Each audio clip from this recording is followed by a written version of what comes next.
पुणे कल्याणीनगर अपघाताप्रकरणी काँग्रेस आमदार रवींद्र धंगेकरांनी पोलीस आयुक्तांवर थेट आरोप केले।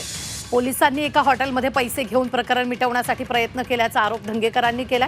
संपूर्ण प्रकरणाची चौकशी झाली पाहिजे अशी मागणी करत पुणे पोलीस आयुक्तालयासमोर धंगेकरांनी ठिय्या आंदोलन केले।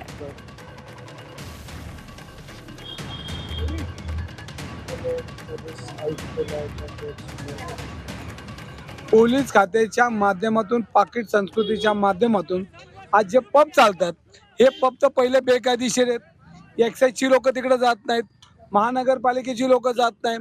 मग पोलीस अधिकारी, पोलीस कमिशनर त्याची नियमावली करताना काही बघतात का नाही, आणि बघत नसेल तर याच्यामध्ये प्रचंडमध्ये पैसा हा कमिशनर ऑफिसपर्यंत पोहोचतो। हे माझं मत आहे आणि ते मत खरं आहे। आणि हे असताना आमची एक दोन मागण्यात की हे प्रकरण फास्ट ट्रॅकवर घ्यावं एक, आणि दुसरी गोष्ट की ह्या तपासामध्ये जे पोलीस अधिकारी आहेत त्यांच्यावर गुन्हा दाखल करून त्यांना चौकशी करावी।